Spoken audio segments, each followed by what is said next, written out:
Nah, sekarang yang lagi rame adalah pemaksulan mantan Presiden Filipina Rodrigo Duterte kepada Presiden pada saat ini Filipina, yaitu Bongbong Marcos. Jadi ada apa sih ini?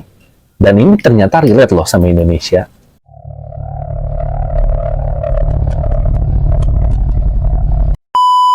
Oke, gue jelasin mungkin pelan-pelan aja ya buat kalian yang belum mengerti. Kenapa sih kok ternyata pemilu Filipina dan politik di Indonesia itu sangat relate untuk saat ini gitu loh. Jadi kemarin pada saat pemilu Filipina itu Presiden Bongbong Marcos itu mendukung, bukan mendukung, maksudnya mencari dukungan terhadap anaknya presiden sebelumnya, yaitu Rodrigo Duterte, yaitu kepada anaknya, yaitu Sara Duterte. Nah, pada akhirnya ya mereka bersatulah. Yang sebelumnya keluarga Duterte dan keluarga Marcos ini tuh sangat berseberangan untuk masalah pandangan politik ya. Nah, nggak tahu deal-dealan politiknya seperti apa, mereka akhirnya berkumpul menjadi satu kekuatan, dan itu juga sedikit menggemparkan di negara Filipina gitu ya, karena yang kita tahu bahwa dua keluarga ini sangat berseberangan masalah pandangan politik. Akhirnya tuh gitu loh. Dan gaya mereka adalah gaya kampanye untuk generasi milenial dan juga generasi Gen Z. Kenapa? Yaitu politik tuh dibikin asyik, joget-joget dan segala macam. Dan itu terjadi pada hari ini di Indonesia. Ya, yaitu calon presiden Prabowo Subianto itu menggait anak presiden sebelumnya, yaitu Joko Widodo, yaitu Gibran Rakabuming gitu loh. Nah, ini yang membuat gue kok ini relate ya dengan pemilu Filipina gitu loh. Kalaupun ini menjadi gerakan yang bisa dikatakan bisa memanipulasi rakyat, ya rakyat udah pada pintar, ya gue termasuk gitu kan. Gue sadar bahwa sekarang itu kok ini menjadi relate gitu loh.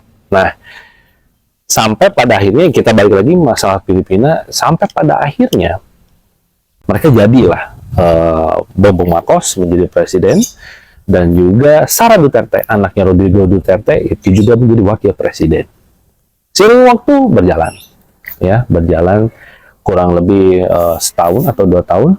Nah, dan sekarang lagi rame gitu. Presiden sebelumnya, yaitu Rodrigo Duterte, itu akan melakukan pemaksulan terhadap presiden hari ini Filipina, yaitu Bongbong Marcos. Apa yang dimaksud pemaksulan? Ya, kita nggak tahu ya, namanya juga politik tetangga, gue nggak mau terlalu ikut campur. Tapi ini bisa menjadi warning bagi negara sekarang gitu, negara kita, yaitu Indonesia, bahwasannya adalah kita jangan sampai asal untuk bisa memilih mana presiden yang menggunakan politik lintas generasi gitu loh. Karena apa? Karena ya balik lagi, gue itu kadang-kadang miris ya sama apalagi generasi Z gitu loh. Kalau kita bandingin dengan zaman dulu gitu loh, ketika kita bisa melihat suatu permasalahan, bagaimana kita bisa belajar dari belajar dari histori gitu loh. Orang zaman dulu, kalau kita tahu kayak misalnya Tan Malaka, terus juga Sultan Syahrir gitu kan, kalian kebayang nggak sih mereka itu bisa membahasakan, mengkritisasi dengan sebuah tulisan. Yang namanya tulisan pasti tebal-tebal dong zaman itu, dan waktu itu informasi sangat susah gitu loh, susah banget ya kan. Kita mau cari informasi itu sangat berharga dulu, ya kan? Kita harus rela beli koran lah, beli buku waktu itu mahal mungkin, dan susah dicari juga gitu kan. Karena memang sangat terbatas. Beda dengan zaman sekarang, generasi milenial dan generasi Z itu mendapatkan informasi dengan sangat mudah, gitu loh. Contoh apa? Ya sekarang kita udah generasi Metashort gitu. Metashort ini menjadi salah satu bisa dikatakan wadah informasi baru gitu untuk generasi zaman sekarang. Tapi yang bisa menjadi kelemahan adalah yang namanya metashot itu diciptakan untuk olah pikir pendek. Ya. Kenapa gue bisa bilang olah pikir pendek? Karena kita hanya menerima informasi itu sangat singkat, gitu loh. Ya kan?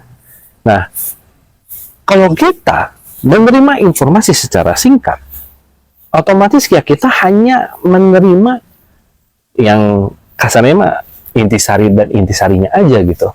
Dan itu bisa menyebabkan disinformasi. Dan pada akhirnya dengan olah pikir pendek, kita malas untuk berpikir dan mencari tahu.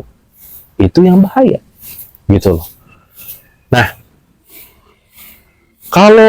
terus yang kedua adalah dengan adanya metashot ini, kita itu nggak harus mencari langsung kepo. Sekarang hari ini lagi rame apa ya? Sekarang lagi trending apa ya? Ya contoh platform ini yang kalian lihat. Ya, khususnya yang metashot ya, karena gue upload di di long time dan short time gitu lah. Nah, kalian lihat di platform ini. Kalian pernah nggak menggunakan search kalian, search engine kalian untuk mencari sesuatu? Enggak. Karena platform yang memberikan, at least algoritma yang memberikan Anda untuk menerima informasi. Berarti informasi ini diberikan otomatis oleh platform. Itu yang menjadi bahaya. Karena kita menerima informasi secara otomatis, bukan berdasarkan dengan analisa permasalahan apa yang mau kita cari. Gitu loh. Nah, baik lagi dengan hubungan tadi masalah Prabowo, Gibran, dan segala macam, mereka itu memanfaatkan logika itu ya dengan platform yang ada sekarang untuk bisa mempengaruhi secara langsung. Pada akhirnya ada yang informatif dan ada yang disinformatif. Itu yang harus jadi waspada, gitu loh. Jadi untuk para generasi milenial dan juga generasi Z, gitu loh, kita jangan sampai menjadikan negara ini sebagai arena pertarungan. Karena ini pemilu bukan pemilu pertarungan, tapi pemilu gagasan. Gitu loh. Nah, hasilnya ya seperti Filipina tadi. Pada akhirnya apa? Pemaksulan. Berarti apa? Menganggap negara ini sebagai ring tinju. Ya nggak sih? Nah, bukan berarti meragukan 02. Tapi ini adalah sebagai bentuk kewaspadaan gue pribadi, ya, karena ini asumsi gue, gitu kan, untuk jangan sampai pemilu ini menjadi pemilu yang riang gembira, hanya sekedar itu udah beres. Tapi pemilu ini adalah pemilu gagasan, berarti kita juga berperan aktif sebagai pemilih, ya, untuk bisa menerima informasi yang informatif, gitu loh. Ya kan? Kita juga harus berperan dong. Jangan kita mau disuapin aja terus gitu dengan algoritma platform sekarang, gitu loh. Tapi kalian juga harus bisa mencari titik masalahnya apa, solusinya apa, gitu loh.